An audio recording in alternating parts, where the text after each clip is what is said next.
Voting began in Quito amid a powerful display of security.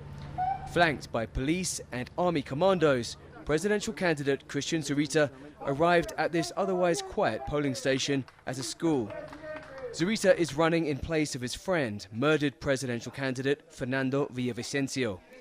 Facing death threats just like his late colleague, Zurita was taking no chances. We will face with determination what it means to bring the country forward under the principles and programs which we have put forward. We must expose all the possible threats against us.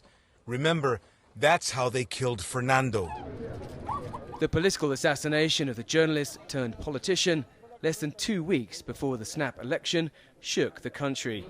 And many are voting with that in mind. Here, what we need is a leader who first of all guarantees that all citizens can move freely. In the building next door, they killed Fernando Villavicencio. So these are situations that we as Ecuadorians, in a country that used to be one of peace and tranquility, did not see coming. Janet Castro voted with her sister for Conservative candidate Otto Sonnenholzner. I think that he has a good plan for our safety, because we have problems now safety, and I think he has good ideas, and also for our situation, economical situation.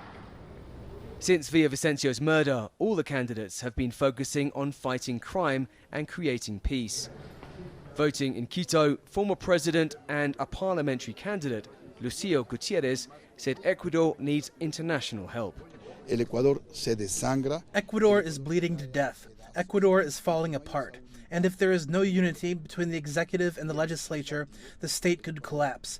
It could become a failed state, and we could even disintegrate. The Interior Ministry said 100,000 soldiers have been deployed across the country to protect the electoral process. The vast majority of Ecuadorians voting here want peace and security. But to achieve that, the next president will have to focus on the root causes of the surge in crime and violence.